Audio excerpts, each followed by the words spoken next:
My sweet and lovely viewers. তো কেমন আছো তোমরা সবাই? আশা করি প্রত্যেকে অনেক অনেক ভালো আছো। আজকে আবারও চলে এসেছি নতুন আরেকটি ইনফরমেটিভ ভিডিও নিয়ে।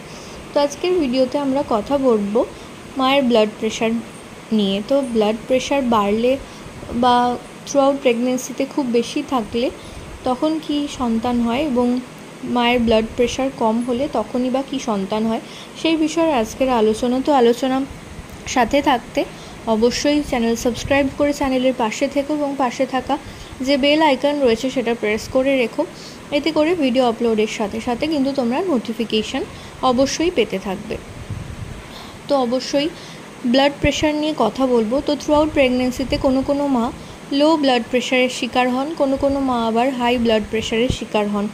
তো এটা ওল্ড ওয়াইফ টেলস অনুযায়ী বলা হয় যে গর্ভাবস্থায় কোনো মায়ের যদি ব্লাড প্রেশার লো হয় তো সেক্ষেত্রে তিনি একটা ফুটফুটে কন্যা সন্তানকে আগমন করতে চলেছেন, এবং অন্যথায় যদি দেখেন যে গর্ভবতী মায়ের ফার্স্ট ট্রাইমেস্টার থেকেই প্রেশার আস্তে আস্তে বাড়ার দিকে রয়েছে, অর্থাৎ কখনো 130-এর কাছাকাছি, কখনো 140-এর কাছাকাছি বা তারও উপরে উঠে যায়, তো সেই ক্ষেত্রে ধারণা করা হয় যে গর্ভের আগত সন্তানটি অবশ্যই পুত্র সন্তান আসতে চলেছে।